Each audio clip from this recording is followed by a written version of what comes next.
জীবনের শেষ প্রান্তে এসে ১০৫ বছর বয়সে মৃত্যুর প্রহর গুনছেন বৃদ্ধ আবুল কাশেম। মসজিদের পাশেই টিনের মোড়ানো একটি জীর্ণ শীর্ণ ঘরে জীবনের শেষ নিঃশ্বাস ত্যাগের অপেক্ষায় কাটছেন তার দিন। শক্ত কাঠের পুরনো চৌকিতে পড়ে আছেন, গায়ে এক ছেঁড়া লুঙ্গি, সেটি তার পরিধান, আর সেটি তার কম্বল। শীতের রাতগুলোয় কাঁপতে কাঁপতে লুঙ্গিটা আরো শক্ত করে জড়িয়ে নেন শরীরে, কিন্তু তাতেও ঠান্ডা আটকানো যায় না। তার ঘরে নেই কাঁথা, নেই চাদর, নেই এক চিলতে উষ্ণতার আশ্রয়। বয়সের ভারে নুয়ে পড়েছেন তিনি, আগের মতো আর হাঁটতে পারেন না। পা টিপে টিপে রাস্তা পার হতে হয়, সামান্য দূরত্ব পেরোতেও সময় লাগে অনেকটা। তবুও প্রতিদিন মসজিদের আজান শুনলেই ধীরে ধীরে উঠে দাঁড়ান, কষ্টে হেঁটে উজু করেন, নামাজে দাঁড়ান। আল্লাহর প্রতি এই ভালোবাসাই তাকে আজও বাঁচিয়ে রেখেছেন। নামাজ কালাম পড়ে খুব ভালো মানুষ, সৎ মানুষ। ফ্যামিলি তো মানে অন্য কেউ আমার নাই, এটা কিনা জানি না। আসে দুটো কলা কিনে এসে গেছে।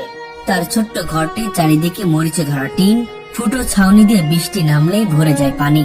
ঘরের মেঝে কাদা, দুর্গন্ধ আর স্যাঁতস্যাঁতে পরিবেশে ভরা। এমন পরিবেশে কেউ একদিন থাকলেই অসুস্থ হয়ে পড়বে, অথচ তিনি বছরের পর বছর ধরে এখানে কাটিয়ে দিচ্ছেন একাকী জীবন। ঘরের ভেতর একমাত্র সঙ্গী একটি কাঠের চৌকি আর কিছু পুরনো থালা বাসন।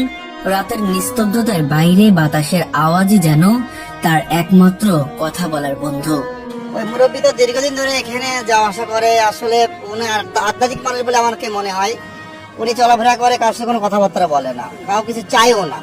উনি একা একা থাকে মসজিদের পাশে একটা ছোট একটা কুড়ে ঘরের মধ্যে, ঝড় বৃষ্টি অপেক্ষা করে। তা উনার পরিবার কোনো সদস্য তো কোনো খোঁজ খবর নিয়ে দেন। এটা আমাদের কাছে মনে হয় আধ্যাত্মিক মানুষ বলে মনে হয় আমার কাছে। স্ত্রী সন্তানরা বহু বছর আগে ছেড়ে চলে গেছেন। সেই থেকেই শুরু হয়েছে তার একাকী সংগ্রামের নতুন অধ্যায়। একসময় ছিলেন পরিশ্রমী মানুষ, নিজের ঘামে রোজগার করে জীবন চালাতেন। কখনো কলা বিক্রি করতেন, কখনো ছাতা ঠিক করতেন, কখনো আবার দিনমজুরের কাজ। তীব্র রোদে ঝড় বৃষ্টিতে কাজ করেছেন নিরন্তর, কিন্তু কারোর কাছে হাত পাতেননি কখনো। ভিক্ষাবৃত্তি নয়, পরিশ্রম ছিল তার জীবনের ধর্ম। এখন আর সেই শক্তি নেই শরীরে, পায়ের নিচে মাটি কাঁপে, চোখে ঝাপসা দেখেন, শরীরের ব্যথায় রাতে ঘুম আসে না, তবু অভিযোগ নেই তার ঠোঁটে।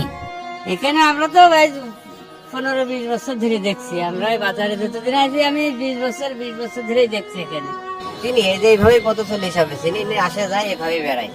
কোথায় থাকে কি করে এটা আমরা সঠিক জানি না। আসলে পরে কিছু খাতে দিলেও তিনি খায় না, আর তার নেয়ও না। যদি কোনো সময়